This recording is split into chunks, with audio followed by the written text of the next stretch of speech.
السلام علیکم ورحمۃ اللہ وبرکاتہ، نحمدہ ونصلی علی رسولہ الکریم، اما بعد فاعوذ باللہ من الشیطان الرجیم، بسم اللہ الرحمن الرحیم، رب اشرح لی صدری ویسر لی امری واحلل عقدۃ من لسانی یفقہوا قولی۔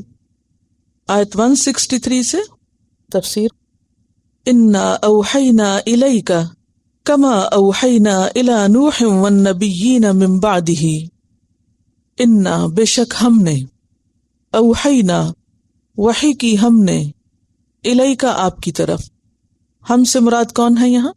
اللہ سبحانہ تعالی۔ جمع کا صیغہ کس لیے ہے؟ تعظیم کے لیے۔ انا اوحینا بے شک ہم نے وحی کی، اور وحی کیا ہوتا ہے؟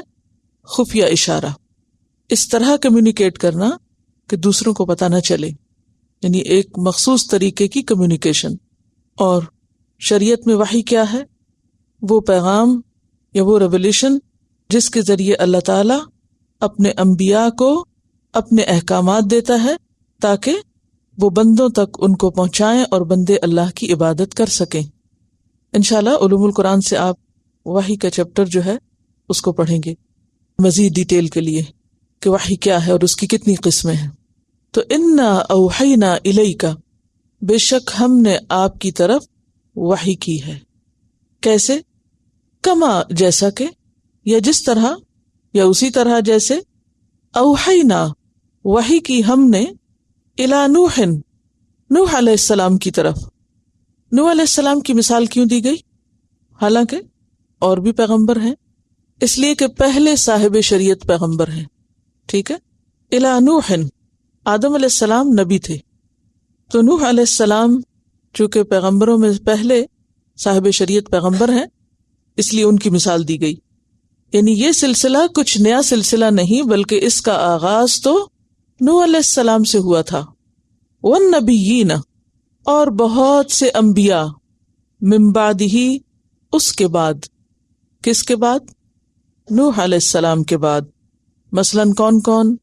جیسے ادریس علیہ السلام، ہود علیہ السلام، صالح علیہ السلام، شعیب علیہ السلام، اور دیگر اور بہت سے انبیاء اور رسل جو مختلف اقوام کی طرف آئے۔ وَأَوْحَيْنَا، اور ہم ہی نے وحی کی، الی ابراہیم، ابراہیم علیہ السلام کی طرف، وَإِسْمَاعِيلَ، اور اسماعیل علیہ السلام کی طرف، وَإِسْحَاقَ، اور اسحاق علیہ السلام کی طرف۔ اور یہ دونوں کون تھے؟ ابراہیم علیہ السلام کے بیٹے۔ وَيَعْقُوبَ، اور یعقوب علیہ السلام کی طرف۔ یہ کون تھے؟ اسحاق علیہ السلام کے بیٹے اور ابراہیم علیہ السلام کے پوتے۔ والاسباط، اور اولاد یعقوب کی طرف، مراد ہیں قبائل بنی اسرائیل، یعنی بنی اسرائیل کے اور جو قبائل تھے ان میں سے جو بھی پیغمبر آئے ان کی طرف بھی ہم نے وحی بھیجی۔ وعیسیٰ، اور عیسیٰ علیہ السلام کی طرف، یہ بنی اسرائیل کی طرف بھیجے جانے والے آخری نبی تھے۔ وَأَيُّوبَ، اور ایوب علیہ السلام کی طرف، یہ کن میں سے تھے؟ بنی اسرائیل ہی میں سے تھے۔ وَيُونُسَ، اور یونس علیہ السلام، بنی اسرائیل ہی میں سے۔ وَهَارُونَ، اور ہارون علیہ السلام کون تھے؟ موسیٰ علیہ السلام کے بھائی۔ وَسُلَيْمَانَ، اور سلیمان علیہ السلام بنی اسرائیل ہی کی طرف بھیجے گئے۔ وَآتَيْنَا، اور دی ہم نے، داود علیہ السلام کو، زبورا، زبور۔ داؤد والد ہیں لیکن ان کا ذکر بیٹے کے بعد آیا ہے۔ کیوں؟ اس لیے کہ ان کی ایک خاص خصوصیت کا ذکر کرنا مقصود تھا جو دوسروں سے ہٹ کر تھی، اس لیے بعد میں آئے ہیں کہ داؤد علیہ السلام کو ہم نے زبور عطا کی۔ آپ کو معلوم ہے زبور کیا چیز ہے؟ آپ کے ذہن میں زبور کا کیا تصور ہے؟ کتاب کا کیا ہے؟ اس میں کچھ معلوم ہے کسی کو؟ زبور جو ہے کچھ صحائف پر مشتمل ہے جن میں مواعظ ہیں۔ مواعظ کیا ہوتے ہیں؟ نصیحتیں، موعظات، مناجات ہیں، دعائیں ہیں، اللہ تعالیٰ کی حمد و ثنا ہے۔ داؤد علیہ السلام اس کو اوپن ایئر میں بآواز بلند پڑھا کرتے تھے، اور آپ سب جانتے ہیں کہ داؤد علیہ السلام کی آواز بہت خوبصورت تھی۔ صحابہ کرام میں سے کس کی خوبصورت تھی؟ ابو موسیٰ اشعری کی، آپ نے کیا فرمایا تھا ان کے بارے میں کہ لقد اوتیت مزمارا من مزامیر آل داود، کہ تمہیں آل داود کی خوش آوازی میں سے حصہ ملا۔ یہ آواز کا خوبصورت ہونا، اس میں انسان کا ذاتی کوئی کمال نہیں ہوتا، یہ اللہ کی دین ہوتی۔ اب آل داود کو اللہ نے اچھی آوازیں دی، اور پھر اس کے بعد حضرت ابو موسیٰ اشعری کو، تو یہ جس کو اللہ چاہے جس خصوصیت سے نواز دے، اور اگر کسی کی آواز اچھی ہو تو اس کو کسی بھی تکبر کی ضرورت نہیں، کیونکہ وہ اس کا اپنا کمال نہیں، اسے اللہ کی نعمت سمجھنا چاہیے اور اس کا صحیح استعمال کرنا چاہیے۔ عام طور پر جب ہماری آواز اچھی ہو تو ہم اس کا استعمال کیا کرتے ہیں؟ جی، اللہ کے راستے میں اسے استعمال کرنے کی بجائے عموماً اللہ کے راستے سے بھٹکانے میں استعمال کر دیتے ہیں، دور لے جانے میں، تو پھر پوچھ بھی بڑی ہے، اس لیے محتاط رہنے کی ضرورت ہے۔ تو یہاں پر فرمایا کہ داؤد علیہ السلام کو ہم نے زبور عطا کی، اور اس میں وہ جب پڑھتے تھے زبور کو پورے خشوع و خضوع کے ساتھ تو اڑتے پرندے سمٹ آتے تھے، اتنی تاثیر تھی ان کی آواز میں، وحشی جانور سمٹ جاتے تھے، اکٹھے ہو کے سننے لگتے تھے، یعنی اپنا کام کاج چھوڑ دیتے تھے، اور اسی طرح ہر چیز ان کی موافقت کرتی تھی، ہوا، پہاڑ، یعنی وہ ایک پوری ایسی گونج ہوتی تھی جس میں یوں لگتا تھا جیسے پوری فضا جو ہے وہ اللہ کی حمد و ثنا میں ان کے ساتھ شریک ہو گئی ہے۔ کیسا سما ہوگا نا، آپ سوچیں کہ جیسے جنگل ہو اور اتنا حسن ہو اس میں، اور پھر پرندے بھی اکٹھے ہو جائیں اور جانور بھی سمٹ جائیں، اور ایکو کی وجہ سے یوں لگے جیسے پہاڑ بھی ساتھ تسبیح کر رہے ہیں، اور ہر چیز اس میں شریک ہو جائے۔ تو یہ ایک خاص خوبصورتی اللہ تعالیٰ نے داؤد علیہ السلام کو دی، ایک خاص نعمت دی، اور ایک خاص طریقے سے انہوں نے اس کو استعمال کیا۔ اس سے یہ بات بھی پتہ چلتی ہے کہ اچھی آواز کی اپنی ایک تاثیر ہوتی ہے، ایک اثر ہوتا ہے، اور خاص طور پر قرآن پاک پڑھتے وقت انسان کے لیے کیا ضروری ہے کہ وہ بیسٹ پاسبل طریقے سے اپنی آواز کو اچھا بنائے، یعنی سب سے زیادہ اگر کہیں آواز کو خوبصورت بنانا ہے تو قرآن پڑھتے ہوئے، کیونکہ اس کا حکم ہے زینوا القرآن باصواتکم۔ اسی طرح ایک اور حدیث میں آتا ہے لیس منا من لم یتغن بالقرآن، وہ ہم میں سے نہیں جس نے قرآن کو غنا کے ساتھ یعنی خوبصورتی کے ساتھ یا اچھی آواز کے ساتھ نہ پڑھا۔ یعنی ہمیں جہاں اپنا لہجہ اور تلفظ درست کرنے کی ضرورت ہے وہاں قرآن پڑھتے وقت اچھی سے اچھی آواز میں اس کو پڑھنے کی ضرورت ہے، یعنی اس میں انسان کو تساہل یا سستی نہیں برتنی چاہیے، کوشش اور محنت کرنی چاہیے۔ اور ویسے بھی کہتے ہیں کہ رونا اور گانا ہر ایک کو آتا ہے، اگر ہر ایک کو آتا ہے تو پھر اسے چاہیے کہ اپنی اس لطیف حس کو بہترین چیز کے پڑھنے میں استعمال کرے۔ بہرحال موجودہ تورات میں زبور کے نام سے داؤد علیہ السلام کی کچھ دعاؤں اور کچھ مناجات کا مشتمل صحیفہ موجود ہے جو ہمز پر مشتمل ہے۔ وَآتَيْنَا دَاوُودَ زَبُورًا۔ اب یہاں پر آپ دیکھ رہے ہیں کہ اللہ سبحانہ وتعالی نبی صلی اللہ علیہ وسلم کا دفاع کر رہے ہیں۔ جب لوگوں نے آپ کا انکار کیا اور آپ کی نبوت کو ماننے سے انکار کیا کہ بھلا آپ کیسے نبی ہو گئے اور امیوں میں سے کوئی نبی کیسے اٹھایا گیا، منتظر تو تھے اہل کتاب، لیکن جب ان کی نسل میں سے نہیں آیا، امیین میں سے آیا، تو انہوں نے کیا کیا؟ انکار کیا اور تعجب کا اظہار کیا اور ماننے سے انکار کیا ایک طرح سے۔ تو اس کا جواب یہ دیا جا رہا ہے کہ اس میں تعجب کی کیا بات ہے؟ آپ کی طرف بھلا وحی کیوں نہیں آ سکتی؟ اگر پہلے پیغمبروں کی طرف وحی آئی تھی تو اسی طرح آپ کی طرف بھی وحی آئی ہے، جیسے بہت سے رسول گزرے ہیں ایسے ہی آپ کو بھی اللہ نے اپنی رسالت کے لیے چنا ہے۔ وَرُسُلًا، اور کئی رسول یا بہت سے رسول یعنی اس سے پہلے، قد قصصناہم علیک، تحقیق ہم نے ان کا ذکر بیان کیا آپ پر، ان کے بارے میں ہم نے آپ کو بتایا ہے، من قبل، اس سے پہلے، یعنی اس آیت کی نزول سے پہلے ہم کئی پیغمبروں کا ذکر آپ سے کر چکے ہیں۔ وَرُسُلًا، اور کئی رسول، لم نقصصہم علیک، ہم نے ان کے بارے میں آپ کو نہیں بتایا، یعنی کچھ رسولوں کا ذکر اس کتاب میں موجود ہے اور کچھ کا ذکر موجود نہیں ہے۔ عموماً کن پیغمبروں کا ذکر قرآن پاک میں موجود ہے؟ اچھا، تھوڑا سا میں رسالت کی تاریخ کے بارے میں بات کرتی ہوں۔ پہلی بات تو یہ یاد رکھیے کہ اللہ تعالیٰ نے تمام انسانوں کی ہدایت کا انتظام کیا۔ قرآن پاک میں آتا ہے وَإِن مِّنْ أُمَّةٍ إِلَّا خَلَا فِيهَا نَذِيرٌ، کہ کوئی امت ایسی نہیں گزری جس میں کوئی نہ کوئی خبردار کرنے والا نہ آیا ہو۔ تو اس سے کیا پتہ چلتا ہے کہ پیغمبر اور نبی ہر علاقے میں آئے۔ پوری زمین پر اللہ تعالیٰ نے جتنے بھی مخلوق پیدا کی ان سب کے پاس ہدایت کے لیے اس نے اپنے پیغمبر بھیجے۔ یہ ایک مانی ہوئی بات ہے، ٹھیک ہے؟ لیکن قرآن پاک میں کہیں ذکر نہیں آتا کہ چائنا میں کون پیغمبر آئے تھے، ہندوستان میں کون کون آئے تھے، نارتھ امریکہ میں کون آئے تھے، آسٹریلیا میں کون آئے تھے، کوئی ذکر ہی نہیں ملتا۔ اور دوسری طرف قرآن کہتا ہے وَإِن مِّنْ أُمَّةٍ إِلَّا خَلَا فِيهَا نَذِيرٌ، اور کوئی امت ایسی نہیں گزری کہ جس میں کوئی ڈرانے والا، خبردار کرنے والا نہ آیا ہو۔ اور رسولوں کے بارے میں جیسا کہ آپ جانتے ہیں کہ جو صاحب شریعت ہیں وہ 300 سے کچھ اوپر ہیں، جبکہ ایک اور روایت کے مطابق، اگرچہ وہ روایت ضعیف کہی جاتی ہے، لیکن 1,24,000 بھیجے گئے پیغمبر، یعنی نبی بھیجے گئے۔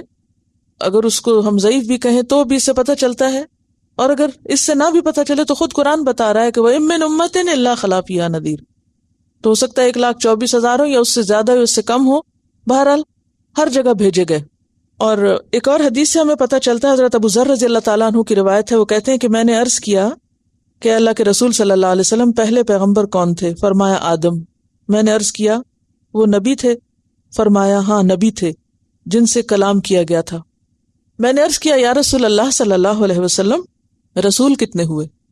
تو آپ نے فرمایا 300 اور کچھ اوپر، 10، ایک بڑی جماعت، یعنی رسولوں کی ایک بڑی جماعت تھی، یعنی 300 سے زائد تھے جن کے پاس باقاعدہ صحیح پہ یہ کتب آئیں، اور باقی انہی کتابوں اور انہی ہدایات کے ساتھ بہت سے انبیاء آئے، اور ہر بستی میں کوئی نہ کوئی بھیجا اللہ نے۔ میرا سوال یہ ہے کہ ان ساری بستیوں کے پیغمبروں کا ذکر قرآن میں کیوں نہیں؟ اللہ تعالیٰ فرماتے کہ ان رسولوں کا ہم نے ذکر بھی نہیں کیا آپ پر۔ اچھا، ایک اور بات دیکھیے کہ جسے قرآن پاک عربی زبان میں اترا، کیوں؟ کہ جس قوم میں سے پیغمبر آیا وہ کہاں سے تھا؟ عربوں میں سے تھا۔ اسی طرح قرآن کے اندر عمومی طور پر جن رسولوں کا ذکر آتا ہے وہ یا تو جزیرۃ العرب میں سے ہیں یا پھر اس کے قریب ترین علاقے میں ہیں، جن سے اہل عرب مانوس تھے، اور ان کی تاریخ میں کہیں نہ کہیں ان کے آثار بھی پائے جاتے تھے، یعنی جو ان کے لیے ایک طرح سے نون تھے، سمجھ گئے؟ ورنہ اللہ تعالیٰ نے ہر علاقے میں پیغمبر بھیجے۔ اب مثلاً اگر چائنا کے اندر کوئی پیغمبر اللہ تعالیٰ نے بھیجے ہوں گے تو ان کا نام بھی ان سے ملتا جلتا ہوگا۔ اب وہ نام قرآن پاک میں اگر آتے بھی تو اہل عرب کے اوپر کیا تھا؟ گراں گزرتے۔ تو یہ پہلی قوم جس کو مخاطب کیا، یعنی قرآن کے پہلے مخاطب کون تھے؟ عرب۔ تو پہلے مخاطب جو تھے، جن چیزوں سے وہ مانوس تھے، ان کا ذکر اکثر قرآن میں آتا ہے۔ مثلاً پھلوں میں سے آپ دیکھیں، کھجور، انگور، زیتون اور اسی طرح کے پھل جو اہل عرب کے لیے نون تھے تاکہ وہ مانوس ہوں اس سے۔ ایسی وکیبلری قرآن میں استعمال نہیں کی گئی کہ جو پہلے مخاطبین پر گراں ہو۔ کیوں؟ اس لیے کہ پھر وہ آگے میسج کیریئر تھے، ان کے ذریعے آگے جانا تھا پیغام، تو اس میں ان کی سہولت بھی تھی اور ضرورت بھی اس کی تھی کہ جہاں پیغام آ رہا ہے وہاں ایک دفعہ اچھی طرح لوگوں کی سمجھ میں آ جائے، اور پھر اس کے بعد پوری دنیا تک آہستہ آہستہ پھیل جائے گا، چلتا چلا جائے گا۔ وَكَلَّمَ اللَّهُ مُوسَىٰ تَكْلِيمًا، اور کلام کیا اللہ نے موسیٰ علیہ السلام سے جیسے کلام کیا جاتا ہے۔ تکلیما، تکلیما کیا ہے؟ مفعول ہے۔ کون سا مفعول ہے؟ مفعول مطلق ہے۔ کیا ہوتا ہے مفعول مطلق؟ یہ وہ مفعول ہے جس میں فعل کے مادے سے ہی اس کا مصدر دوبارہ لایا جاتا ہے تاکید کے لیے، کہ اس کلام کا کچھ اور معنی نہ لیا جائے، اس کلام کا وہی معنی لیا جائے جو لیا جانا چاہیے۔ اب سمجھ آ گئی؟ تکلیم کیا ہے؟ مصدر ہے، ٹھیک ہے، اور مفعول کے معنوں میں آ رہا ہے، مفعول مطلق کے، کیوں؟ تاکید کے لیے. کلمہ کا اور تکلیم کا روٹ دونوں کا کیا ہے؟ کاف لام میم. ٹھیک ہے، اور یہ یہاں تاکید کے لیے آ رہا ہے. تو کلم اللہ موسیٰ تکلیما، تو کیا معنی ہوگا پھر اس کا؟ کہ وہ کوئی امیجنری قسم کی گفتگو نہیں تھی، یا وہ کوئی محض اشاروں کی زبان نہیں تھی، یا اس کو آپ کوئی اور معنی نہیں دے سکتے، کوئی تعویل نہیں کر سکتے. وہ بالکل ایسے ہی کلام تھا جیسے کلام ہوتا ہے. اور کلام میں کیا ہوتا ہے کہ ایک بولتا ہے اور دوسرا اپنے کانوں سے الفاظ سنتا ہے. ٹھیک ہے، تو موسیٰ علیہ السلام نے باقاعدہ سنا بھی تھا وہ کلام. اللہ نے کلام کیا موسیٰ علیہ السلام سے جیسے کلام کیا جاتا ہے. اب آپ دیکھ رہے ہیں کہ جتنے بھی پیغمبروں کا ذکر آیا ان میں سب سے آخر میں کس کا ذکر آیا؟ موسیٰ علیہ السلام کا. کیوں؟ کیونکہ ان کو جو خاص خاصیت عطا کی گئی وہ پچھلے پیغمبروں میں سے کسی کو بھی نہیں کی گئی. اور وہ کیا ہے خاص خصوصیت؟ کہ اللہ نے ان سے کلام کیا. اور پھر نبی صلی اللہ علیہ وسلم کا مقام تو بالکل جانا پہچانا ہے. اللہ تعالیٰ نے نبی صلی اللہ علیہ وسلم سے بھی کلام کیا معراج کے موقع پر. تو قرآن پاک میں تقریباً 24 یا 25 پیغمبروں کا ذکر آتا ہے. اب میں نے 24 یا 25 اس لیے کہا ہے کہ ذوالکفل پر اختلاف ہے. ذوالکفل، ٹھیک ہے. اور اس کے علاوہ بہت سے رسول ایسے ہیں جن کا ذکر قرآن میں نہیں آتا. رسولن، یہ سب رسول مبشرین کس لیے آئے؟ خوشخبری دینے والے بن کر، خوشخبریاں سنانے والے. مبشر کا روٹ کیا ہے؟ بشر، بے شین رے. اور خوشخبری کے لیے کیا لفظ استعمال ہوتا ہے؟ بشارت. بشارت کا کیا معنی ہے؟ خبر یا اچھی خبر. اگر اچھی خبر ہو تو ٹھیک ہے، لیکن اگر محض خبر تو وہ خبر جس کا اثر چہرے پر آ جائے. تو یہاں پر مراد مبشر سے خوشخبری ہے. کیوں؟ اس لیے کہ ساتھ ہی منذر، ڈرانے والا، اپوزٹ بھی آیا ہے. گویا اگر مبشر اور منذر آمنے سامنے آئے تو مبشر کا معنی پھر کیا ہوگا؟ خوشخبری. اور اگر اکیلا کہیں آئے جیسے بشرہم بعذاب علیم تو اس کا معنی خبر ہو سکتا ہے. یعنی دو معنوں میں سے ایک تو طنز کے طور پر اور دوسرے خبر کے طور پر. مبشرین، خوشخبری دینے والے، منذرین، اور ڈرانے والے. خوشخبری کس کے لیے؟ جو بات مانے. اور ڈراوا کس کے لیے؟ جو نہ مانے. اور حضور صلی اللہ علیہ وسلم کو اللہ تعالیٰ نے کس لیے بھیجا تھا؟ انا ارسلناک شاہدا ومبشرا ونذیرا. آپ کو بھی مبشر اور نذیر بنا کے بھیجا تھا. اور بشیرا ونذیرا کا لفظ تو ہم عام استعمال کرتے ہیں آپ کے لیے. اور باقی پیغمبروں کا بھی یہی کام تھا، دونوں چیزیں، خوشخبری بھی اور ڈراوا بھی.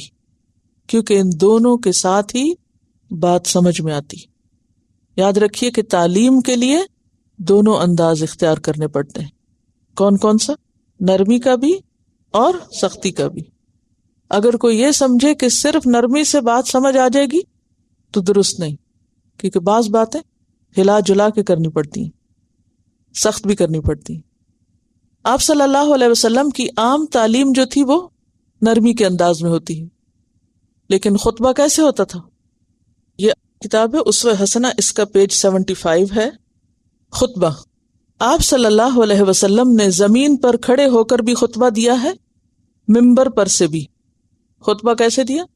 زمین پر بھی اور اونچی جگہ پر چڑھ کے بھی، اونٹ کی پشت پر بیٹھ کر بھی، یعنی بہت اونچے بیٹھ کر بھی، یعنی جتنا کراؤڈ ہوتا تھا اس کے حسب حال. جب خطبہ دیتے تو آنکھیں سرخ ہو جاتی. انداز ملاحظہ کیجئے، آنکھیں سرخ ہو جاتی، آواز بلند ہو جاتی، غیظ و غضب از حد بڑھ جاتا. ایسا معلوم ہوتا گویا کسی فوج کو للکار رہے ہیں. خطبہ اس طرح شروع فرماتے تھے: اما بعد فإن خیر الحدیث کتاب اللہ وخیر الہدی ہدی محمد صلی اللہ علیہ وسلم وشر الامور محدثاتها وکل محدثۃ بدعہ وکل بدعۃ ضلالہ. اور پھر اس کے علاوہ اور خطبے بھی کچھ بیان کیے گئے ہیں. اصل بات یہ ہے کہ سکھانے کے مختلف انداز ہوتے ہیں، اور اس میں کچھ باتیں ہوتی ہیں کہ جو انسان کس طرح کرتا ہے، آرام سے کرتا ہے، ٹھہر ٹھہر کے کرتا ہے، سوچتا بھی ہے، سوچواتا بھی ہے، لیکن کچھ باتیں ایسی ہوتی ہیں کہ جو ایک زوردار انداز میں یا شدید انداز میں بھی کرنا ہوتی ہیں تاکہ دوسرا شخص بات کو سمجھے۔ تو رسولم مبشرین و منذرین، رسولوں نے آ کے خوشخبری بھی دی اور خبردار بھی کیا۔ جب کوئی نہ مانے تو خبردار کیا، اور جب کوئی مانے تو اس کو خوشخبری دی۔ مبشرین و منذرین لئلا، تاکہ نہ، یکون ہو، للناسی، لوگوں کے لیے یا لوگوں کے پاس، علی اللہ، اللہ کے خلاف، حجتن، کوئی حجت، دلیل، بعد الرسل، رسولوں کے آنے کے بعد۔ کیا مطلب ہے کہ پیغمبروں کے بھیجنے کے بعد اللہ کے خلاف لوگوں کے پاس کوئی عذر باقی نہ رہے۔ کیسے؟ کہ قیامت کے دن یہ نہ کہیں کہ یا رب تو نے ہمارے پاس تو کوئی رسول بھیجا ہی نہیں، اس لیے ہم سیدھے رستے پہ کیسے چلتے؟ یعنی اللہ نے لوگوں کی ہدایت کے لیے رسولوں کو بھیجنے کا انتظام کس لیے کیا؟ تاکہ حجت قائم ہو۔ ٹھیک ہے، کیونکہ خوشخبری سے بھی کیا ہوتا ہے، انسان کا دل کھل اٹھتا ہے۔ جب جنت کی باتیں ہم کرتے ہیں یا ریوارڈ کی بات کرتے ہیں تو اس سے ایک طبیعت میں انبساط پیدا ہوتا ہے، اور جب ڈراوے کی بات کرتے ہیں تو خوف سے بھی انسان کے جو ایسے حصے ہیں دماغ کے جو عام طور پہ سوئے رہتے ہیں وہ کھل جاتے ہیں اور بات زیادہ بہتر طور پر سمجھ آنے لگتی ہے۔ وکان اللہ، اور ہے اللہ تعالی، عزیزاً، زبردست، حکیماً، حکمت والا۔ عزیز کی صفت یہاں کیوں آئی ہے؟ عزیز کس کو کہتے ہیں؟ عزت والا، غلبے والا، قہر والا، قدرت والا۔ جہاں اللہ تعالی رحیم ہے وہاں عزیز بھی ہے، جہاں عزیز ہے وہاں حکیم بھی ہے۔ اور حکیم کے کیا معنی؟ حکمت والا، حکم والا، یعنی جس کا حکم نافذ ہو کے رہتا ہے اور جس کے احکامات میں حکمت ہے۔ اس نے پیغمبروں کے ذریعے خوشخبریاں اور ڈراوے جو کچھ بھیجا ہے وہ سب کیا ہے؟ اس کی حکمت پر مبنی ہے۔ تو خلاصہ کیا ہوا آیت کا کہ اللہ نے رسول کس لیے بھیجے؟ انسانوں پر حجت تمام کرنے کے لیے، اور اس کے بارے میں قرآن پاک کی کچھ اور آیتوں میں بھی آتا ہے۔ سورۃ طٰہٰ آیت 134، وَلَوْ أَنَّا أَهْلَكْنَاهُمْ بِعَذَابٍ مِّن قَبْلِهِ لَقَالُوا رَبَّنَا لَوْلَا أَرْسَلْتَ إِلَيْنَا رَسُولًا فَنَتَّبِعْ آيَاتِكَ مِن قَبْلِ أَن نَّذِلَّ وَنَخْزَىٰ، اور اگر ہم اس سے پہلے ہی انہیں عذاب سے ہلاک کر دیتے تو وہ کہتے کہ اے رب تو نے ہمارے پاس کوئی رسول کیوں نہ بھیجا، تو ہم تیری آیات کی پیروی کرتے اس سے پہلے کہ ہم ذلیل و رسوا ہوتے۔ پھر اسی طرح سورۃ القصص آیت 47 میں بھی یہ مضمون پایا جاتا ہے، وَلَوْلَا أَن تُصِيبَهُم مُّصِيبَةٌ بِمَا قَدَّمَتْ أَيْدِيهِمْ فَيَقُولُوا رَبَّنَا لَوْلَا أَرْسَلْتَ إِلَيْنَا رَسُولًا فَنَتَّبِعْ آيَاتِكَ وَنَكُونَ مِنَ الْمُؤْمِنِينَ۔ یا رب اگر کوئی رسول آتا تو ہم تیری آیات کی پیروی کرتے اور مومن بن جاتے۔ تو اس سے کیا پتہ چلتا ہے کہ جب ہدایت کا پیغام آتا ہے تو اس میں دو طرح کے لوگ ہوتے ہیں، کچھ ماننے والے ہوتے ہیں اور کچھ نہ ماننے والے۔ تو اللہ تعالیٰ اسی لیے حجت تمام کرتا ہے کہ کل کوئی یہ نہ کہے کہ ہمیں تو پتہ ہی نہ چلا۔ اور ویسے بھی سورۃ الاسراء آیت 15 میں اللہ تعالیٰ فرماتے ہیں وَمَا كُنَّا مُعَذِّبِينَ حَتَّى نَبْعَثَ رَسُولًا، کہ ہم عذاب دینے والے نہ تھے جب تک کہ ہم رسول نہ بھیج چکتے۔ تو اللہ تعالیٰ اپنے بندوں پہ ظلم کرنے والا نہیں، بغیر ہدایت کے بندوبست کے ان کو پکڑنے والا نہیں۔ حضرت مغیرہ کی روایت میں آتا ہے، بخاری کی روایت ہے کہ نبی صلی اللہ علیہ وسلم نے فرمایا اللہ سے زیادہ کسی کو گناہگار کی عذر خواہی پسند نہیں۔ یعنی اللہ تعالیٰ سب سے زیادہ کیا پسند کرتا ہے کہ کوئی گناہگار اپنے گناہ کا اعتراف کر لے، اسی لیے اس نے ڈرانے والے اور بشارت دینے والے پیغمبر بھیجے۔ ٹھیک ہے، اللہ نے پیغمبر کیوں بھیجے؟ بخاری کی اس روایت کے مطابق کیا معنی بنتا ہے؟ کیونکہ اللہ سے زیادہ کسی کو گناہگار کی عذر خواہی پسند نہیں، یعنی سب سے زیادہ اللہ کو پسند ہے جب کوئی گناہگار آ کے معافی مانگتا ہے۔ اس مضمون کو ایک اور حدیث میں کس طرح بیان کیا گیا ہے کہ اللہ تعالیٰ کتنا خوش ہوتا ہے جب کوئی شخص اپنی غلطی کا اعتراف کرتا ہے. جیسے کوئی صحرا میں کسی کا اونٹ کھو جائے اور پھر جب وہ اس کو ملے تو خوشی کے مارے کیا پکارے؟ میں رب تو میرا بندہ. یعنی بالکل الٹ بات اس کے منہ سے نکلے، یعنی بدحواس ہو جائے جیسے. تو پیغمبر اللہ نے اس لیے بھیجے تاکہ لوگوں کو پتہ چلے صحیح کیا غلط کیا ہے، اور وہ اپنی غلطی کا اعتراف کر کے دنیا میں ہی توبہ کر لیں. لیکن اللہ یشہد، لیکن اللہ گواہی دیتا ہے، بما انزل الیک، ساتھ اس کے جو اس نے آپ کی طرف نازل کیا، انزلہ بعلمہ، کہ اس نے اس کو اپنے علم کے ساتھ نازل کیا ہے. یعنی لوگ نہیں مانتے نہ مانے. بات کیا چل رہی تھی پیچھے شروع سے؟ لوگ آپ کی نبوت کو نہیں مانتے تھے اور کہتے تھے آپ کیسے نبی بن گئے. تو پہلے بتایا گیا کہ جیسے اوروں کو اللہ نے نبی بنایا تھا. پھر وہ کہتے تھے کہ یہ کلام اللہ کی طرف سے نہیں. فرمایا نہیں مانتے نہ مانو، لیکن اللہ یشہد، لیکن اللہ تو گواہی دیتا ہے. کس بات کی گواہی دیتا ہے اللہ؟ بما انزل الیک انزلہ بعلمہ، کہ اس نے جو بھی آپ کی طرف نازل کیا ہے وہ اپنے علم کے ساتھ نازل کیا ہے. تو گویا قرآن کیا ہے؟ اللہ کا علم، اللہ کے علم کے مطابق. اور اللہ کا علم کتنا ہے یہ تو بتائیے. وَكَانَ اللَّهُ بِكُلِّ شَيْءٍ عَلِيمًا، اللہ ہر چیز کو جاننے والا ہے. وَسِعَ كُرْسِيُّهُ السَّمَاوَاتِ وَالْأَرْضِ وَلَا يُحِيطُونَ بِشَيْءٍ مِّنْ عِلْمِهِ إِلَّا بِمَا شَاءَ. ماضی، حال، مستقبل، دن رات، زمین آسمان، عالم الغیب والشہادہ، ہر چیز کو جانتا ہے. تو یہ کلام اس ہستی کی طرف سے ہے جو ہر چیز جانتا ہے. پھر آپ خود سوچیں کہ اس کتاب کا علمی لیول کیا ہوگا اور علم کی دنیا میں اس کا مقام کیا ہو سکتا ہے. بتائیے، کوئی کمپیریزن نہیں ہے نا. دیکھیے کوئی بھی جو کتاب ہے، مثلاً یہ کتاب ہے، یہ کتاب ہے، یہ کتابیں صاحب علم لوگوں نے لکھی، علم والوں نے لکھی. کسی بھی انسان کا علم کتنا ہو سکتا ہے؟ محدود. وہ اپنے دور کے حالات زیادہ سے زیادہ کچھ حصہ جان سکتا ہے، چند کتابیں اس نے پڑھی ہوں گی، چند علماء کے ساتھ بیٹھا ہوگا، ان سے سیکھا ہوگا، کچھ اس کے اپنے ذہن سوچ کی پیداوار ہوگی چیزیں. زیادہ سے زیادہ وہ اپنے دور یا اپنے سے پچھلے دور کی کچھ باتیں جانتا ہوگا، آگے تو وہ بھی نہیں جانتا، کل کیا ہونا ہے کسی کو نہیں پتا. تو کتنا لمیٹڈ نالج ہے، نو کمپیریزن. لیکن اس کے باوجود انسانوں کی طرف سے آنے والے علوم پر ہم کتنا بھروسہ کرتے ہیں، ان کو کتنا ویلیو کرتے ہیں، کتنا ان پر ایمان ہے ہمارا. ہم سب اپنے آپ کو دیکھیں کہ ہمارے دل کا حال اس وقت کیا ہوتا ہے جب ہمیں کوئی یہ کہتا ہے کہ یہ بات قرآن میں آئی ہے یا یہ حدیث میں آئی ہے، اور اس وقت کیا حال ہوتا ہے جب کوئی کہتا ہے کہ فلاں سائنٹسٹ نے اور فلاں سائیکالوجسٹ نے یہ بات کہی ہے. کہاں ایمان زیادہ ہے جی؟ یہ لیٹسٹ ریسرچ ہے.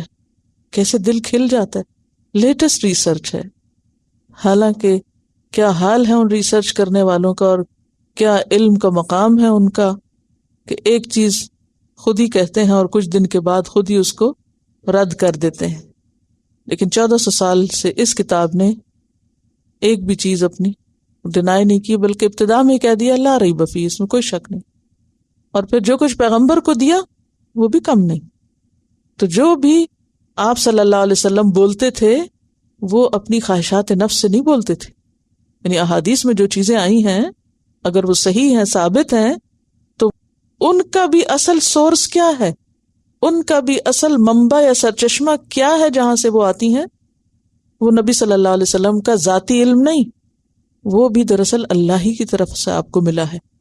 کیونکہ اگر ذاتی علم ہوتا تو آپ 40 سال کی عمر میں وہ باتیں نہ کرنے لگتے. وہ کب سے شروع کر دیتے؟ وہ تو بچپن سے شروع کر دیتے. اگر بچپن سے نہیں تو جوانی سے کچھ تو سکھاتے مکہ والوں کو. اس شخص نے تاریخ اس بات پہ گواہ ہے کہ 40 سال تک کبھی کسی کو کوئی ایسی بات نہیں کہی جو 40 سال کے بعد باتیں کہیں جن کو ہم حدیث کے نام سے جانتے ہیں. اور پھر خاص طور پر قرآن کی شکل میں جو کچھ پیش کیا، نو کمپیریزن. اور پھر آپ دیکھیے کہ قرآن کا ٹیکسٹ اور حدیث کا ٹیکسٹ بھی آمنے سامنے رکھ کے دیکھیں تو اس میں بھی فرق نظر آتا ہے، کیونکہ قرآن اللہ کا کلام ہے، اس میں لفظ اور معنی دونوں اللہ کی طرف سے ہیں، جبکہ حدیث نبی صلی اللہ علیہ وسلم کے الفاظ ہیں اور معنی اللہ کی طرف سے ہے۔ اور اس کے علاوہ عام روزمرہ زندگی میں یا نبوت سے پہلے کی جو آپ کی باتیں ان میں بھی فرق ہے۔ تو یہ چیز کوئی بھی عقل اور سمجھ رکھنے والا انسان صاف طور پر دیکھ سکتا ہے۔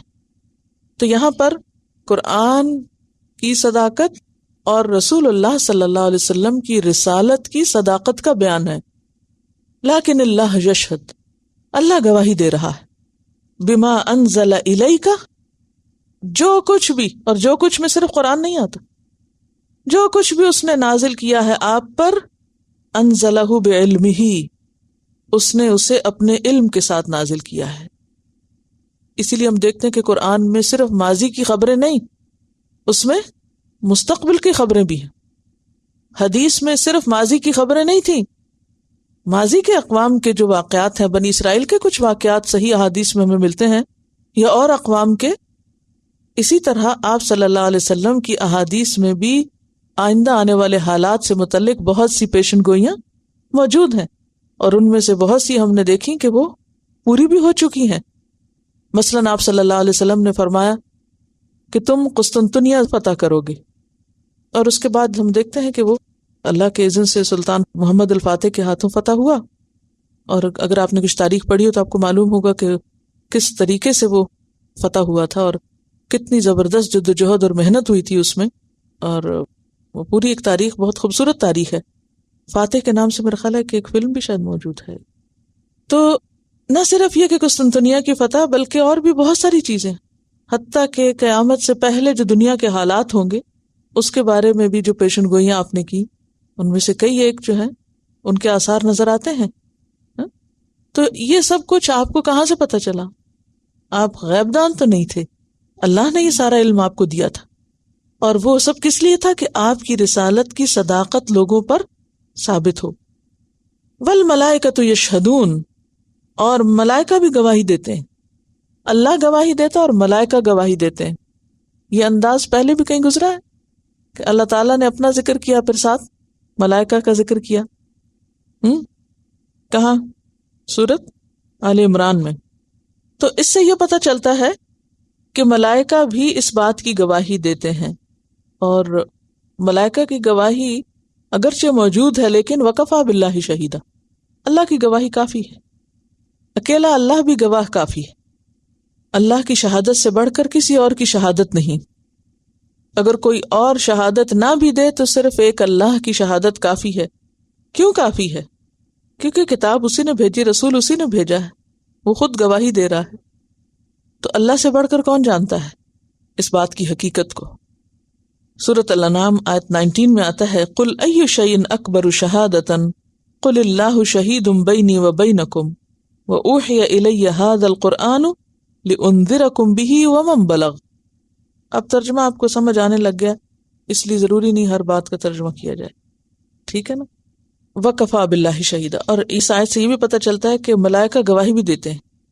ملائکہ کیا کیا کرتے ہیں؟ سجدہ کرتے ہیں، اور تسبیح کرتے ہیں، اور بولتے ہیں کہ نہیں بولتے؟ بولتے ہیں۔ سنتے ہیں کہ نہیں؟ سنتے ہیں، اور لکھتے بھی ہیں، جی لکھنا بھی آتا ہے ان کو، اور کہہ رہی ہیں جان بھی نکالتے ہیں، جی جو بھی ان کو اللہ کی طرف سے حکم ملے وہ سب کرتے ہیں۔ تو عقل والے ہیں یا نہیں؟ ذات العقول ہیں، عقل والے ہیں، گواہی دیتے ہیں، ہوش و حواس والے ہیں۔ یہ باتیں کیوں کر رہی ہوں میں؟ تاکہ فرشتوں پر ایمان آپ کا پختہ ہو کہ یہ سارے کام فرشتے کرتے ہیں۔ فرشتے جیتی جاگتی مخلوق ہیں، کس سے بنے؟ نور سے بنے، اور بعض فرشتے بعض سے افضل ہیں، ٹھیک ہے۔ ان الذین کفروا، بے شک وہ لوگ جنہوں نے کفر کیا، وصدوا عن سبیل اللہ، اور اللہ کے راستے سے روکا۔ صدو لازم ہے متعدی ہے، دونوں ہے، خود بھی رکے اور دوسروں کو بھی روکا۔ کس کی طرف اشارہ ہے؟ علماء یہود کی طرف۔ وہ خود بھی نہیں آپ کا اقرار کرتے تھے، حالانکہ آپ کو جانتے تھے، ایسا جانتے تھے جیسا اپنے بچوں کو جانتے ہیں، اور دوسروں کو بھی روکتے تھے، جو ان سے پوچھتا اس بارے میں تو اس کو بھی ساتھ بھٹکاتے، آپ کے اوصاف کا انکار کرتے جو ان کی کتابوں میں موجود تھی، لکھی ہوئی تھی، بلکہ ان کو تو مٹا ہی دیا انہوں نے، تحریف کر دی۔ تو بے شک وہ لوگ جنہوں نے کفر کیا، کس کا؟ آپ کی رسالت کا۔ یہاں کفر سے مراد خاص طور پر آپ کی رسالت کا انکار اور کفر ہے۔ وَصَدُّوا عَن سَبِيلِ اللَّهِ، اور انہوں نے اللہ کے راستے سے روکا لوگوں کو، کسی اور کو بھی آپ کی طرف نہیں آنے دیا۔ قَدْ ضَلُّوا، تحقیق وہ بھٹک گئے ہیں، ضَلَالًا بَعِيدًا، بھٹکنا دور کا، یعنی گمراہی میں دور نکل گئے ہیں۔ دیکھیے بھٹکنے کی بھی کئی قسمیں ہوتی ہیں، ایک ہوتا ہے خود بھٹکنا، اور ایک ہوتا ہے دوسروں کو بھٹکانا، اور ایک ہوتا ہے تھوڑا سا بھٹکنا، پھسلنا، بھولنا اور پھر واپس پٹڑی چڑھ جانا، اور ایک ہوتا ہے دور نکل جانا۔ دور کون نکلتا ہے بھٹکنے میں؟ جو کسی کی نہ سنے، جو کسی کی نہ مانے۔ دیکھیں نا، جب آپ غلطی کرتے ہیں اور کوئی آپ کو بتائے کہ یہ غلطی ہے، مثلاً بعض اوقات آپ کہیں جا رہے ہوتے، دوسرا کہتا ہے دیکھو یہ سڑک نہیں ہے، یہ رستہ نہیں ہے، ادھر نہیں جاؤ، ادھر سے مڑنا تھا، اشارہ پیچھے تھا، وہ کہتا نہیں نہیں مجھے زیادہ پتا ہے، تم چپ کرو، مت بولو، مت مجھے نصیحت کرو۔ اب ایسے شخص کو جو بھٹک بھی رہا ہو اور کسی اور کی بات بھی سننے کو تیار نہ ہو، تو وہ کہاں نکلے گا؟ اور دور چلا جائے گا۔ ضلوا ضلالا بعیدا، حق سے دور نکل جائے۔ کچھ لوگ ایسے ہوتے ہیں نا، جب ان کو ان کی غلطی بتائی جائے، جیسے حضرت عمر تھے، جب ان سے کہا کہ اتق اللہ، تو انہوں نے کیا کیا؟ اپنا گال زمین پہ رکھ دیا کہ واقعی عمر کو ڈرنا چاہیے اللہ سے۔ لیکن کچھ لوگوں کو اگر ان کی غلطی بتائی جائے تو وہ ماننے کو تیار نہیں ہوتے، تو ایسے لوگ پھر قریب آنے کی بجائے دور نکل جاتے ہیں۔ تو یہاں بھی یہی حال ہوا، علماء بنی اسرائیل کو سب پتہ تھا، سمجھتے تھے، جانتے تھے، ایسا نہیں کہ جانتے نہیں تھے، اس کے باوجود حجت بازی کرتے، اعتراض کرتے، تعجب کرتے، آپ بھلا کہاں سے پیغمبر بن گئے؟ جب انہیں پھر سب کچھ بتا سمجھا دیا گیا پھر بھی نہیں مانے، تو کہا کہ یہ اصل میں ماننا ہی نہیں چاہتے، بہت دور جا چکے ہیں حق سے، اور جو بہت دور چلا جائے حق سے، اس کا پھر حق کی طرف پلٹنا مشکل ہوتا ہے۔ اور اس کی وجوہات آپ پیچھے پڑ چکے ہیں کہ بعض اوقات حسد ہوتا ہے کہ کوئی نعمت کسی دوسرے کو کیوں مل گئی، بغض ہوتا ہے، عناد ہوتا ہے۔ علماء بنی اسرائیل میں یہ سب کچھ تھا نا، وہ اصل میں اپنی اجارہ داری قائم کرنا چاہتے تھے، اور نبی صلی اللہ علیہ وسلم کی بڑائی کو ماننے کو تیار نہ تھے۔ انہیں خوف تھا نا، اگر ہم نے ان کی بڑائی مان لی تو یہ تو ہمیں ہماری ساری غلطیاں بتائیں گے، اور وہ ماننے کو تیار نہیں تھے۔ انہوں نے جو کتابوں میں تحریف کر رکھی تھی، جو کتاب کے معنی بدل رکھے تھے، نبی صلی اللہ علیہ وسلم کس لیے تشریف لائے تھے؟ تاکہ پچھلے سارے گمراہیوں کا سدباب کریں، ازالہ کریں، لوگوں کو سیدھا رستہ دکھائیں۔ اب ان کی موج کس میں تھی کہ یہ دین کے نام پر بے دینی کے کام کریں، دین کے نام پر اپنی خواہشات پوری کریں، اپنے نفس اور اپنی ذات کو فائدہ پہنچائیں۔ جب انہیں یہ نظر آیا کہ آپ صلی اللہ علیہ وسلم کی بات ماننے میں ہماری ذات کا نقصان ہے، ہمارے مفادات کا نقصان ہے، تو وہ جو کل تک آپ کے انتظار میں آنکھیں بچھائے بیٹھے تھے، آج سب سے بڑھ کر آپ کے دشمن ہو گئے۔ تو اس سے کیا بات پتہ چلتی ہے کہ حق کے راستے میں عموماً دنیاوی مفادات رکاوٹ بنتے ہیں، چھوٹے چھوٹے فائدے جن کو انسان قربان نہیں کر سکتا، اور دنیا کے فائدے، کبھی ذات کا، کبھی مال کا، کبھی کسی اور چیز کا، اور سب سے بڑی چیز جو اسے قربان کرنی پڑتی ہے وہ اپنی انا ہوتی، اپنی بڑائی، کہ میں بڑا ہوں۔ اور بڑائی ساری کس کے لیے؟ اللہ کے لیے۔ اور عبادت ہے کیا؟ عبادت کا مطلب کیا ہے؟ الخضوع والتذلل، دو لفظ یاد رکھیں، العبادت الخضوع والتذلل۔ خضوع کیا ہوتا ہے؟ دب جانا، جھک جانا، تذلل عاجزی اختیار کرنا۔ تو جو بندہ ایروگنٹ ہو، خضوع اور تذلل نہ ہو اس کے اندر، تو وہ پھر کبھی بھی عبادت کا حق ادا نہیں کر سکتا، پھر اس کو ہدایت نہیں ملا کرتی، ہدایت کے لیے اس کا دل نہیں کھلتا۔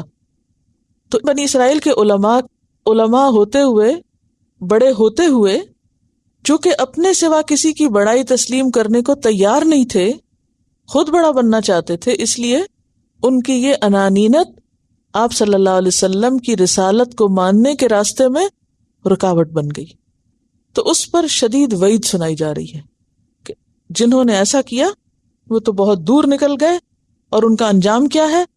ان الذین کفروا، بے شک وہ لوگ جنہوں نے کفر کیا یعنی نبوت کا انکار کیا، وظلموا، اور ظلم کیا۔ ظلم کیا ہوتا ہے؟ کسی کو اس کا حق نہ دینا۔ تو نبی صلی اللہ علیہ وسلم کا حق کیا تھا کہ ان کو پیغمبر مانا جائے، لیکن انہوں نے نہیں مانا۔ تو انجام کیا ایسے لوگوں کا پھر؟ لم یکن اللہ، نہیں ہے اللہ، لیغفر لہم، کہ ان کو معاف کرے، پھر اللہ بھی ان کو معاف کرنے والا نہیں، ولا لیہدیہم طریقا، اور نہ ان کو راستہ دکھانے والا ہے۔ ایسے لوگوں کے لیے نہ مغفرت ہے نہ ہدایت۔ کیا نہیں ہے؟ نہ مغفرت نہ ہدایت۔ اب آپ دیکھیے کہ یہاں ایک سبیل کا لفظ استعمال ہو رہا ہے، پھر طریق کا لفظ استعمال ہو رہا ہے، دونوں ایک ہی چیز ہوتے ہیں۔ اور طریقہ دراصل کیا ہے؟ سبیل اللہ۔ سبیل اللہ کیا ہے؟ صراط مستقیم، ٹھیک ہے؟ صراط مستقیم کیا ہے؟ جس پہ چل کے آپ اللہ تک پہنچیں، جنت تک پہنچیں، اللہ کی رضا پائیں، ٹھیک ہے نا؟ تو اب کہیں ایک جگہ لکھ لیجئے سبیل، طریق، صراط، الا طریقہ جہنم، مگر جہنم کا راستہ۔ اللہ ان کو کوئی راستہ نہیں دکھائے گا سوائے جہنم کے راستے کے، خالدین فیہا ابدا، جس میں وہ ہمیشہ ہمیشہ رہیں گے۔ وَكَانَ ذَلِكَ عَلَى اللَّهِ يَسِيرًا، اور ہے یہ بات اللہ پر بہت آسان۔ یسیر، کیا اللہ پہ آسان ہے؟ انہیں جہنم کے راستے پر چلا کے انہیں جہنم میں جا گرائے۔ یہ کیوں کہا گیا اللہ پر کچھ مشکل نہیں، بہت آسان ہے؟ اچھا آپ دیکھیں کہ ایک آپ کو گاڑی چلانے کے لیے جو پیٹرول لگانا پڑتا ہے اس کی کیا قیمت ہے؟ مشکل ہے نا؟ اب آپ دیکھیں اگر کسی کو جہنم جتنی آگ جلانی پڑے کتنا فیول چاہیے ہوگا، جس میں ایک پتھر پھینکا گیا اور اس کو سطح تک جاتے ہوئے 70 سال لگے، اتنی گہری، اور 7 درجے اس کے۔ تو آپ خود سوچیں کہ وہ کتنی بڑی آگ ہوگی۔ تو اس آگ کو جلانا، بھڑکانا، اور 1-2 دن کے لیے نہیں، خالدین فیہا ابدا، فار ایور اینڈ ایور، ہمیشہ ہمیشہ کے لیے جلانا اور بھڑکانا اللہ کے لیے مشکل ہی نہیں، اس کے لیے بہت آسان ہے۔ تو اس سے کیا پتہ چلتا ہے؟ اللہ کی قدرت، کہ اللہ کا مقابلہ مت کرو، جھک جاؤ، عاجزی اختیار کرو، بندے بن جاؤ، انکار چھوڑ دو، کفر چھوڑ دو، ظلم چھوڑ دو۔ تو اس آیت سے یہ پتہ چلتا ہے کہ ایک راستہ جنت کو جاتا ہے اور ایک جہنم کو جاتا ہے۔ اگر انسان سیدھے راستے پر جائے تو وہ جنت تک پہنچتا ہے، اور اگر ایگزٹ لے لے تو وہ جہنم میں لے جاتا ہے۔ طرق، طریقہ، طرق۔ یا ایھا الناس، اے لوگو، کس سے خطاب؟ ساری انسانیت سے۔ قد جاءکم الرسول، تحقیق آ چکا تمہارے پاس رسول۔ اب بنی اسرائیل تو نہیں مان رہے تھے، اہل کتاب تو نہیں مان رہے تھے، ان کو سمجھانے کے بعد، خبردار کرنے کے بعد سارے انسانوں کو خطاب کیا جا رہا ہے۔ وہ سب سے پہلے کافر تھے نا، رکاوٹ تھے، اب اسے عبور کر کے باقی لوگوں کو اپروچ کیا جا رہا ہے۔ یا ایھا الناس، اے سب لوگو، قد جاءکم الرسول، تحقیق آ چکا تمہارے پاس رسول۔ کون رسول؟ محمد صلی اللہ علیہ وسلم۔ بالحق، حق لے کر، رسول حق لے کر آیا ہے، حق لے کے پہنچا ہے۔ کیا مراد ہے حق سے؟ سچا دین، قرآن۔ من ربکم، تمہارے ہی رب کی طرف سے لایا ہے، اپنے پاس سے نہیں لایا۔ کہاں سے لایا ہے؟ تمہارے رب کی طرف سے۔ تو ہونا کیا چاہیے پھر؟ فآمنوا، پھر ایمان لے آؤ۔ جب تمہارے رب کی چیز وہ لایا ہے تمہارے لیے، تمہارے پاس، تو تمہیں کیا کرنا چاہیے؟ اس پر ایمان لانا چاہیے۔ اب قبول کرنا لازم ہے کیونکہ رب کی طرف سے ہے۔ خیر لکم، یہی چیز تمہارے لیے بہتر ہے، ایمان لانا ہی بہتر ہے۔ اور یہ حقیقت ہے کہ ایمان دنیا اور آخرت دونوں کی بھلائیوں اور کامیابیوں کا ذریعہ ہے۔ وَإِن تَكْفُرُوا، اور اگر تم کفر کرو گے، کس کا؟ رسول کا، اور جو کچھ رسول لایا اس کا، تو اللہ بے نیاز ہے، اس سے کوئی پرواہ نہیں. فَإِنَّ لِلَّهِ مَا فِي السَّمَاوَاتِ وَالْأَرْضِ، تو بے شک اللہ کے لیے ہے جو کچھ بھی آسمانوں میں ہے اور جو زمین میں ہے. یعنی اس کو کسی انکار کرنے والے کا انکار کوئی نقصان نہیں دیتا، اسے کوئی پرواہ ہی نہیں کہ کون مان رہا اور کون نہیں مان رہا، وہ اس سے بے نیاز ہے کہ کوئی مانے. جیسا کہ سورۃ ابراہیم میں آتا ہے وقال موسیٰ ان تکفروا انتم ومن فی الارض جمیعا فإن اللہ لغنی حمید، کہ اے لوگو اگر تم کفر کرو اور سارے کے سارے لوگ جو زمین میں ہیں وہ کفر کریں تو بے شک اللہ غنی ہے، تعریف والا ہے، اس کو کوئی پرواہ نہیں کون مانتا اور کون نہیں مانتا. اسے کسی کے ایمان لانے سے کوئی فائدہ نہیں اور کسی کے کفر سے کوئی نقصان نہیں. ایک حدیث قدسی میں بھی آتا ہے نا کہ اے میرے بندو اگر تمہارے اول و آخر جن و انس اس آدمی کے دل کی طرح ہو جائیں جو تم میں سب سے زیادہ متقی ہے، یعنی دنیا کا سب سے زیادہ اللہ سے ڈرنے والا انسان، اگر سارے لوگ اور سارے جن اس کی طرح ہو جائیں تو فرمایا اس سے میری بادشاہی میں کوئی اضافہ نہ ہوگا. اور اگر تمہارے اول و آخر انس و جن اس ایک آدمی کے دل کی طرح ہو جائیں جو سب سے بڑا نافرمان ہو تو اس سے میری بادشاہی میں کوئی کمی نہ ہوگی، مجھے کوئی نقصان نہیں. اے میرے بندو اگر تم سب ایک میدان میں جمع ہو جاؤ اور مجھ سے سوال کرو اور میں ہر انسان کو اس کے سوال کے مطابق عطا کروں تو اس سے میرے خزانے میں اتنی بھی کمی واقع نہیں ہوگی جتنی سوئی کے سمندر میں ڈبونے سے سمندر کے پانی میں واقع ہوتی ہے. سب کو سب کچھ دے دوں جو وہ چاہتے ہیں تو بھی میری بادشاہت میں سے کچھ کم نہیں ہوگا. صحیح مسلم کی روایت ہے یہ. تو اس سے پھر نتیجہ کیا نکلتا ہے، کیا سبق نکلتا ہے، اس سے کیا سمجھ میں آتا ہے؟ اگر ہم ایمان لاتے ہیں یا اس کی اطاعت کرتے ہیں تو اس میں سراسر ہمارا فائدہ، اور اگر ہم انکار کرتے ہیں تو اللہ بے نیاز ہے. وَإِن تَكْفُرُوا، اور اگر تم کفر کرو گے فَإِنَّ لِلَّهِ مَا فِي السَّمَاوَاتِ وَالْأَرْضِ، تو بے شک اللہ ہی کا ہے جو بھی آسمانوں میں ہے اور جو زمین کے اندر ہے. یعنی وہ تو بادشاہ پہلے بھی تھا اور بعد میں بھی ہے. وَكَانَ اللَّهُ عَلِيمًا حَكِيمًا، اور ہے اللہ علم والا حکمت والا. پیچھے کیا کہا گیا؟ فَآمِنُوا، ایمان لے آؤ. ایمان لانے کا معنی کیا ہے؟ اقرار باللسان، ڈیکلریشن ضروری ہے، اور تصدیق بالعمل، دل میں یقین، زبان سے اقرار اور عمل سے تصدیق. اب یہاں اللہ کی دو صفات استعمال ہوئی ہیں، علیمن اور حکیمن. اس پر آپ کیسے ایمان لائیں گے بتائیے؟ کیونکہ ہم روز اللہ کی صفات پڑھتے ہیں اور آپ کو معلوم ہے کہ سورۃ النساء میں بہت زیادہ اللہ کی صفات کا ذکر آیا، اور خاص طور پر علیمن کا لفظ آپ نے بہت دفعہ پڑھا ہوگا، حکیمن کا بھی آیا. کیسے مانا جاتا ہے؟ یعنی ایمان لانے کا مطلب ہم کئی دن سے پڑھ رہے ہیں کہ اللہ کی ذات اور صفات کو بھی ماننا. تو صفات پر ایمان کیسے ہوتا ہے؟ مثلا علیم صفت ہے اللہ کی، اس کو آپ مانتی ہیں؟ کیا مانتی؟ کہ اللہ کیا ہے، اس کو ہر چیز کا علم ہے. مثلا ہر چیز میں کیا آتا ہے؟ سوچئے پوری کائنات بھی آتی ہے اور ہم خود بھی آتے ہیں اس میں. جی اللہ تعالیٰ فرماتے ہیں وَلَقَدْ خَلَقْنَا الْإِنسَانَ وَنَعْلَمُ مَا تُوَسْوِسُ بِهِ نَفْسُهُ، ہم نے انسان کو پیدا کیا اور اس کے دل میں جو وسوسے آتے ہیں ہم ان کو بھی جانتے ہیں. ٹھیک ہے، تو اللہ کو جب ہم علیم مانتے ہیں نا تو اس کا مطلب یہ ہے کہ اللہ صرف ہماری ظاہری باتوں کو نہیں، ہمارے دل کی باتوں، خیالات، خواہشات، احساسات، ان کو بھی جانتا ہے. ایکچولی مجھے معلوم ہے کہ آپ کو اس صفت پر ایمان ہے الحمدللہ، لیکن تھوڑا سا یہ کہ ہم بڑی بات کرتے ہیں، ہم بڑے پیمانے پہ چلے جاتے ہیں، ہم اپنے ذات کو بیچ میں سے نکال دیتے ہیں یا بھول جاتے ہیں. جب ہم یہ مانتے ہیں کہ اللہ کو سب باتوں کا علم ہے تو اس میں ہمارے خیالات کا بھی علم ہے، اور جو کچھ ہم بولتے ہیں اس کا بھی علم ہے، اور جو کچھ ہم لکھتے ہیں اس کا بھی علم ہے، جو کچھ ہم کرتے ہیں اس کا بھی علم ہے، جو ہم کسی کے ساتھ معاملہ کرتے ہیں اس کا بھی علم ہے. اگر ہمارا اس پر ایمان واقعی ایمان ہو کہ اللہ کو پتہ چل جائے گا تو بتائیے ہم پھر بے خوف ہو کے جی سکتے ہیں؟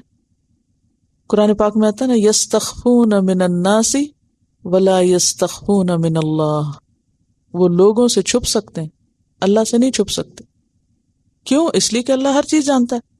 پھر کوئی شخص جھوٹ بول سکتا ہے جس کا ایمان ہو اس بات پر کہ اللہ جانتا ہے، وہ جھوٹ نہیں بول سکتا. کوئی کسی کو دھوکہ دے سکتا ہے جو یہ جانتا ہو کہ اللہ دیکھ رہا ہے میں کسی انسان کو دھوکہ دے رہا ہوں.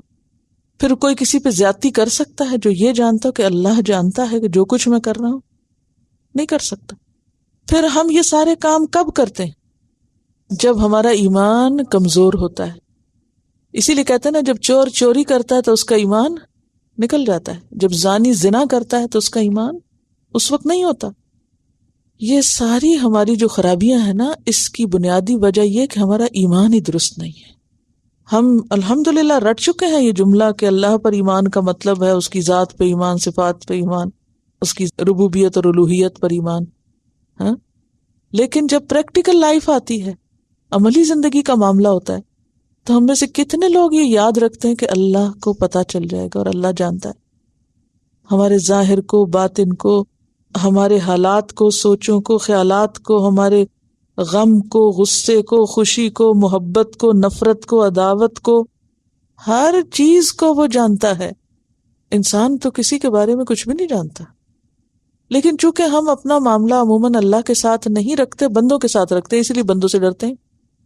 بندوں سے بہت ڈرتے ہیں ہم، اسی لیے ہم ساری امیدیں اور توقعات بندوں سے لگا لیتے ہیں. اگر ہمارا ربوبیت پر ایمان ہے تو کیا مطلب ہے کہ پالنے والا کون ہے، دینے والا کون ہے؟ کوئی بندہ؟ اللہ. لیکن کتنی دفعہ ہم یہ بھول جاتے ہیں، اسی لیے تو ہمارا توکل ہی نہیں ہوتا. تو اگر واقعی ہمارا ایمان درست ہو جائے نا، بہت ساری چیزیں خود ہی درست ہو جائیں. اور ایمان صرف دل میں ماننے کا نام نہیں. دل میں تو کون کون مانتا تھا؟ ابو جہل بھی مانتا تھا، ابو طالب بھی مانتا تھا. حیی ابن اخطب جو حضرت صفیہ کے والد تھے، انہوں نے جب اپنے باپ اور چچا کے درمیان گفتگو سنی حضور صلی اللہ علیہ وسلم کے بارے میں، تو وہ مانتے تھے کہ اللہ کا پیغمبر ہے. یہ بنی اسرائیل کے علماء یہ مانتے تھے کہ یہ اللہ کے پیغمبر ہیں. ساری نشانیاں پوری ہو رہی تھی، قبول تو کر رہے تھے نا دل سے، لیکن ڈکلیئر نہیں کر رہے تھے. تو ایمان میں صرف دل کا یقین کافی نہیں ہوتا، قبول کرنا کافی نہیں ہوتا، صرف ایکسیپٹنس کافی نہیں، ڈیکلریشن ضروری ہے. بہت سے لوگ دل سے مسلمان ہی ہوتے ہیں، وہ کہتے ہیں ہم اللہ کو ایک مانتے ہیں، لیکن ڈکلیئر نہیں کرتے. اسی لیے جب کوئی شخص مسلمان ہوتا ہے تو ہم کیا کہتے ہیں؟ شہادہ ضروری ہے. شہادہ اس کو بولتے ہیں، اسی لیے ڈکلیریشن ضروری ہے. اور پھر ڈکلیریشن کافی نہیں، بلکہ اس کے بعد پھر عمل کے رستے پہ چلنا ضروری ہے. اور عمل کے لیے کیا ضروری ہوتا ہے؟ علم ضروری ہے، کیونکہ جانے بغیر عمل نہیں ہو سکتا. فَعْلَمْ أَنَّهُ لَا إِلَٰهَ إِلَّا هُوَ. الوہیت کو جاننے کے لیے بھی علم چاہیے، تو عبادت کے لیے بھی علم ضروری ہے. وَكَانَ اللَّهُ عَلِيمًا حَكِيمًا. اور اللہ علم والا ہے، حکمت والا ہے. اور جس کو یہ یقین ہو کہ اللہ حکمت والا ہے، تو پھر یہ ہو نہیں سکتا کہ کوئی اللہ کا کلام نہ مانے، قرآن کو نہ مانے، اس کے رسول کو نہ مانے. اور یہ جو ہم بات کر رہے تھے کہ اللہ کے راستے سے روکنے میں ہمارے اعمال بھی شامل ہو جاتے ہیں نا، تو کس طرح؟ لکھا ہوا ہے کہ چند سال پہلے ایک امام لندن میں منتقل ہوئے، برطانیہ میں. وہ اپنے گھر سے ڈاؤن ٹاؤن ایریا پہنچنے کے لیے اکثر بس کا سفر کرتے. کچھ عرصے بعد ان کو ایک ہی بس پہ سفر کرنے کا اتفاق ہوا. بعض اوقات ہوتا ہے نا ایک روٹ پہ ایک بس چلتی ہے، آپ کے بھی جانے کا ایک خاص ٹائم ہوتا ہے، تو پیسنجرز بھی اور آپ بھی عام طور پہ اکٹھے ہو جاتے ہیں اس میں. جب اپنے نشست پہ بیٹھے تو محسوس کیا کہ ڈرائیور نے ان کو غلطی سے 20 پینس زائد چینج دے دیا. اب وہ سوچنے لگے کہ کیا کیا جائے، بہتر ہے کہ یہ 20 پینس واپس کر دیے جائیں، ان کو رکھنا غلط ہوگا. پھر انہوں نے سوچا اتنی بڑی بھی کیا بات ہے، صرف 20 پینس ہی تو ہیں، کون بھلا صرف اتنی سی رقم کی فکر کرے گا. اور ویسے بھی بس کمپنی کو اتنا ملتا ہے کہ اس سے 20 پینس سے کوئی فرق نہیں پڑتا، اسے اللہ کی طرف سے تحفہ سمجھو، چپ کر کے بیٹھ جاؤ. جب ان کا سٹاپ آیا تو امام دروازے پہ ایک دم رک گئے. انہوں نے پھر بس ڈرائیور کو 20 پینس پکڑاتے ہوئے کہا، آپ نے شاید غلطی سے مجھے زیادہ چینج دے دیا. ڈرائیور مسکراتے ہوئے بولا، کیا آپ اس جگہ کے نئے امام نہیں ہیں؟ میں کافی عرصے سے سوچ رہا تھا کہ اس مسجد میں آؤں، بس میں یہ دیکھنا چاہتا تھا کہ آپ کیا کرتے ہیں اگر میں آپ کو زائد چینج دوں. جب امام بس سے اترے تو ان کو لگا گویا ان کے پیروں تلے زمین نکل گئی. انہوں نے کھمبے کو پکڑا، آسمان کی طرف دیکھا اور کہا، یا اللہ، میں تجھے اور تیرے دین کو 20 پینس کے عوض بیچ رہا تھا، اگر میں اس کو واپس نہ کرتا.